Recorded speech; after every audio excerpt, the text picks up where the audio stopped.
Well, good morning. Once again, we're back with Creating Your Beautiful Life. And this week, we're in for a treat. My wife, Pam, is joining us.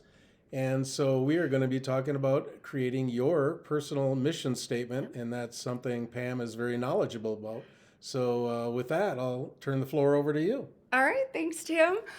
I just have to first start out by saying I am so excited that Tim has taken this on and is doing it. It was an encouraging time when we got this idea to write this book and leave a legacy for our kids. And he's making it happen by having it in blog form. So just a tiny bit about me. My profession is to walk alongside women who are in some of the deepest, darkest places. And a part of that involves talking about mission and life missions. So what I want to say to you is, do you have a mission statement? Do you know your why that gets you up every morning? Because we all know that there are mountaintops in life and there are valleys. And to live intentionally, we have to know our why. I think about my heroes. And my heroes in life, I've got a couple of them, but heroes in life that I have, one is Jane Goodall. That woman and what she's done for the environment and for animals, that inspires me. She knows her why. She knows her mission, right? I think of St. Francis of Assisi.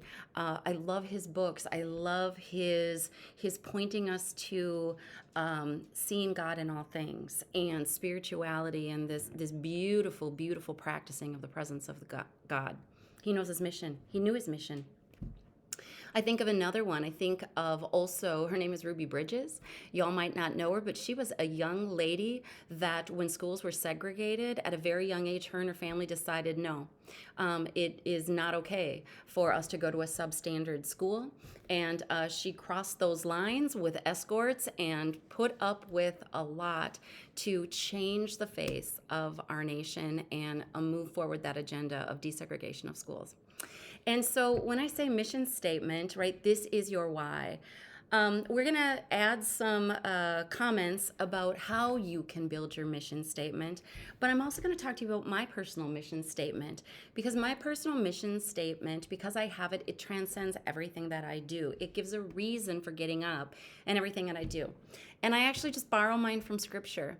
When you can tell, I am a Jesus follower. I love the Word, and so my personal mission statement comes from that place. It's the Cliff Notes of the Bible. It is where the Pharisees asked Jesus, and they said, "Hey, what is the most important commandment?" And he replied to them. He said, "Love God with all your heart, soul, mind, and strength. Love your neighbor and love yourself."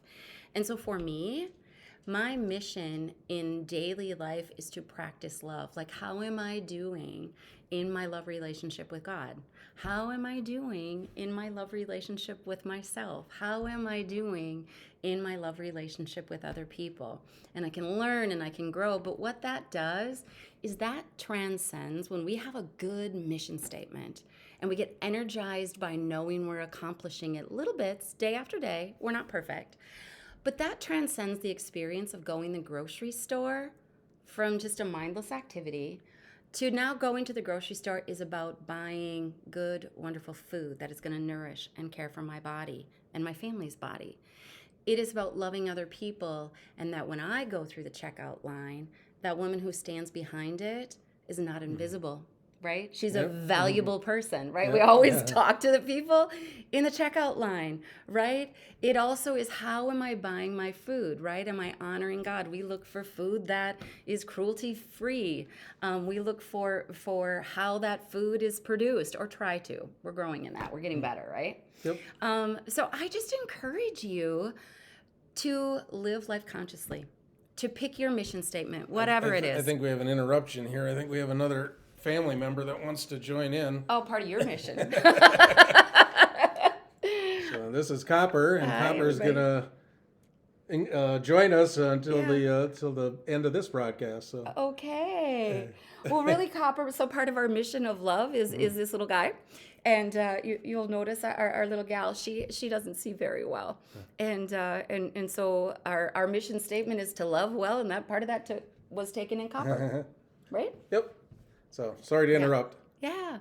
Yeah, so read the article below. There's a great book that Tim has referenced for you in writing a mission statement, and you can just do it the easy way if you're a Jesus follower and grab that commandment and start living it out. We're going to talk more about how do you measure and make sure you're living by your mission statement. But I would say a beautiful life really starts with being on mission and knowing that you're doing that day after day.